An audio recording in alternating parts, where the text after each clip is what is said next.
Mr. Agnich, one of the biggest problems we have is education on ecology, and you're talking about putting it into the schools as a required course. Who would fund this?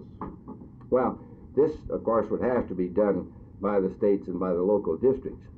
Essentially, our job would be to work with the state departments of education, with local groups, and we would provide the teaching material, the framework of the courses. But obviously, this has to be done by the local school districts. This is not any federal education aid program. What is your opinion of the air and water pollution levels in the Dallas-Fort Worth area? Well,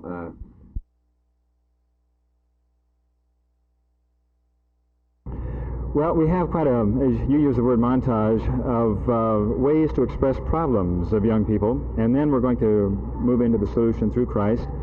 One of the songs is called The Man. Another one that was at the top of the charts a few months ago is called Jesus is a Soul Man. And when I do that song, I'll have slides popping on and off of Christ.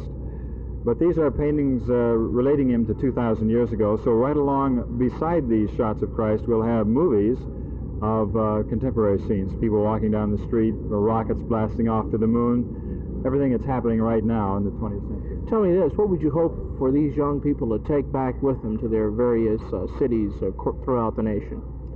That Christ relates to people now, that Christ knows our problems now, because he was on this earth as a human being.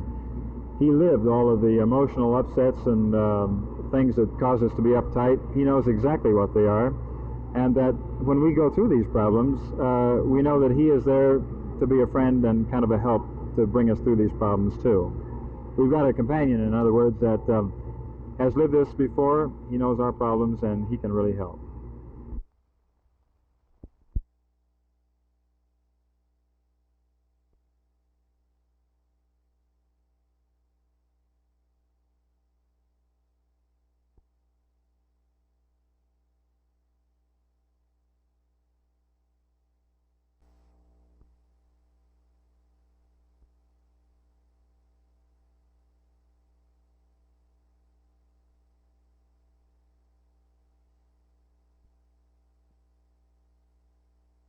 Election of the individual insurance company? And this is one of our problems. I mean, a person usually gets what he pays for. And we have the problem that people just will choose companies sometimes that are not the most reputable companies. What happens then to the company itself? What are some of the alternatives that the Commissioner of Insurance has? Well, he could ask or bring in another company to take over the assets of this company and manage it and to reorganize it. Or he could possibly, he could throw the company into possible bankruptcy and just reorganize the company itself with its own officers. In the event that either of these things occurred, what would happen to the policyholder? Would his insurance be canceled, or would it be continued in some form with some other company? No, his insurance would continue in force, and he might have a lien against his cash values. But I might add that there's a study was made quite a few years ago, but it's still applicable. And in a 23-year period up to 1932, even during the Depression, the actual loss to policyholders was about 29 cents per $1,000 of reserves. So it's still a tremendous investment.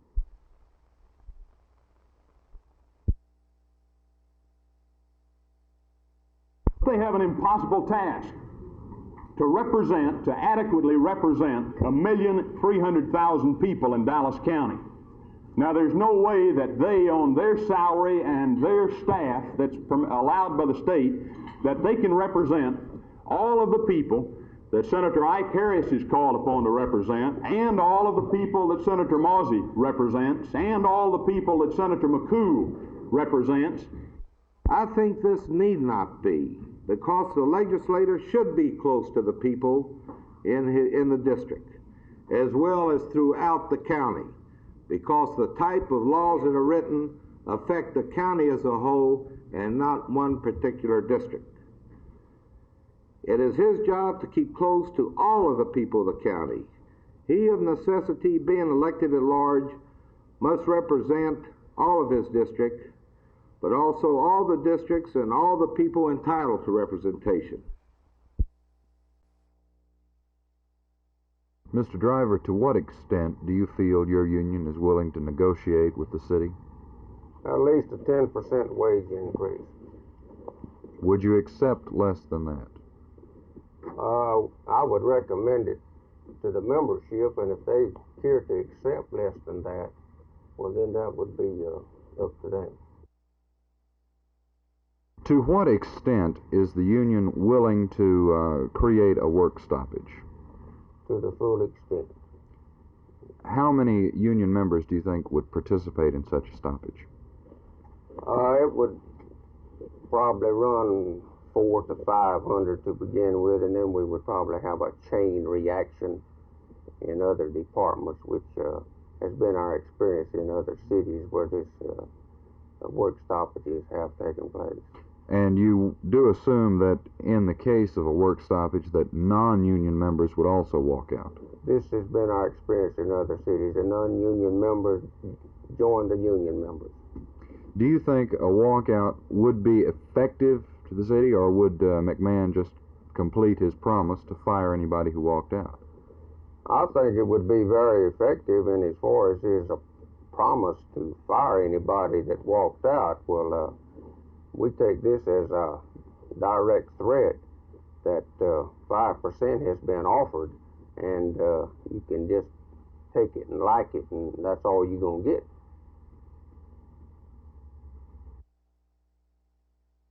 County Auditor Benson appeared before the Commissioner's Court this last Monday and said in open court that he thought that he might be able to certify a 3 or 4% increase, but that he would like to have a week to study it. Now, it hasn't been quite a week, and now he says that he cannot certify it. Did he give any reason why he couldn't? After going through all of the various amounts of money that we have, he come up with a figure of only about $23,000 at the end of 1970. Now, what about this business of amending the budget? Do you personally feel that there is some way that we can find 3, 4, or even 6% for the employees' pay raise? The only thing that I can say about that we have amended the budget every year that I've been on the court.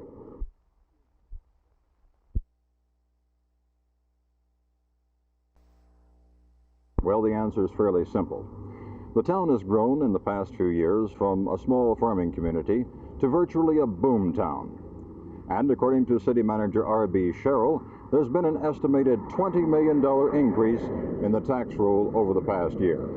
Now, this means with the present $1.50 per $100 valuation that there will be about 5 cents more for general fund operation than last year.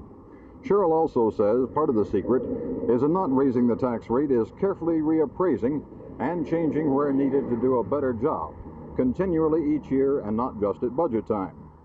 However, it does look like that Richardsonites will be in for a water rate increase due to the increase in rate charged by the Dallas and North Texas municipal water districts.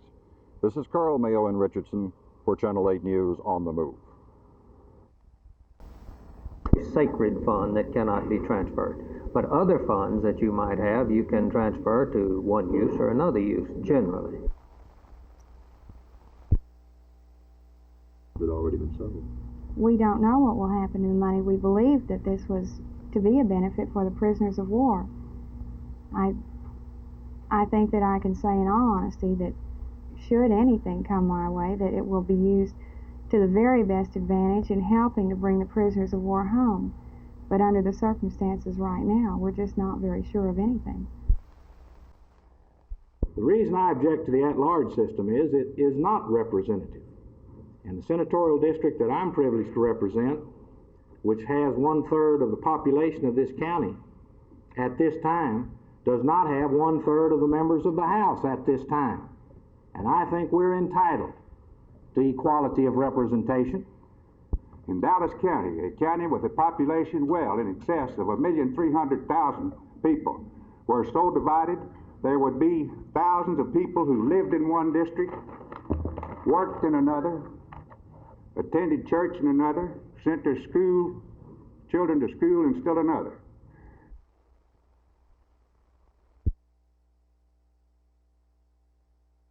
I think that I attended a recent meeting of the Air Quality Control Board, and where a recommendation was made that we allow pollution levels that are in excess of those which currently exist here.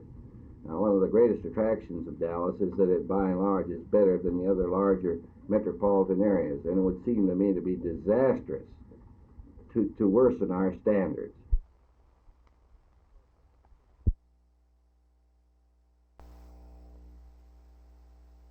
Well, we've been in a process for the last 8 months of experimenting and observing several different methods. We have sonic, sensory, perimeter, and patrols.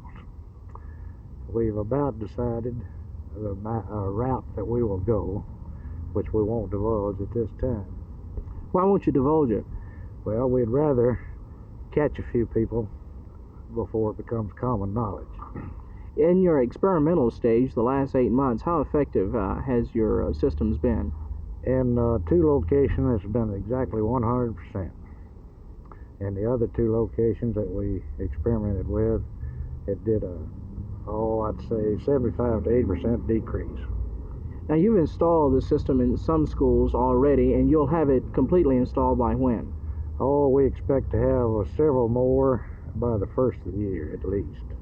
What are you hoping for in the area of effectiveness? We hope for a reduction of approximately at least 80%.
We asked for retractions from the defendants in the case, and they were not forthcoming. Therefore, we are seeking what recourse we can to air the matter and to set the record straight by filing this lawsuit. Financially and damages, what are you asking for? Well, we've asked for actual damages in the amount of $250,000. And because we feel, and we have so alleged, that the statements were made against him by innuendo, directly, by implication, were so grossly unfair and false that we've asked punitive damages for doing this. We've asked $1 million in what we call exemplary or punitive damages against the defendants.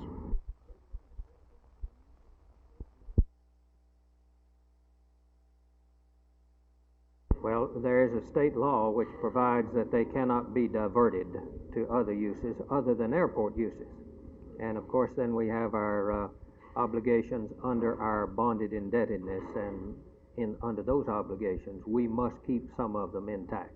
This is one of the situations where you have to keep a certain amount of revenue in order to pay off the bonds, is that right? This is correct. Plus, they require a little bit of cushion there to be sure that you're in good financial condition. From a legal point of view, is there any reason why some other funds can't be transferred around and so give the citizens of Dallas a tax break? It depends on what funds you're talking about. If you're talking about water department funds, no.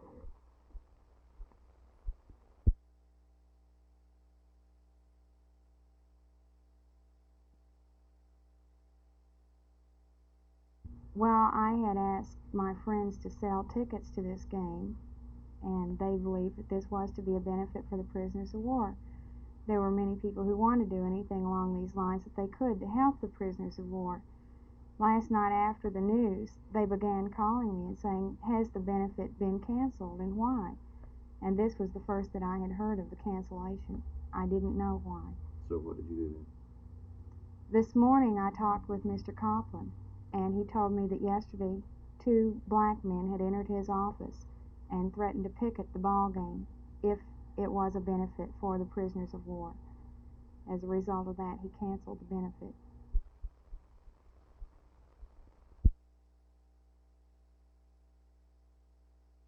Well, hopefully it is an effort on the part of the officials involved, the election board, in this case Mr. Ellis, and on the part of ourselves, the Commissioner's Court, to see if we can meet the problems together, and we're doing this. We've been going after it on that basis.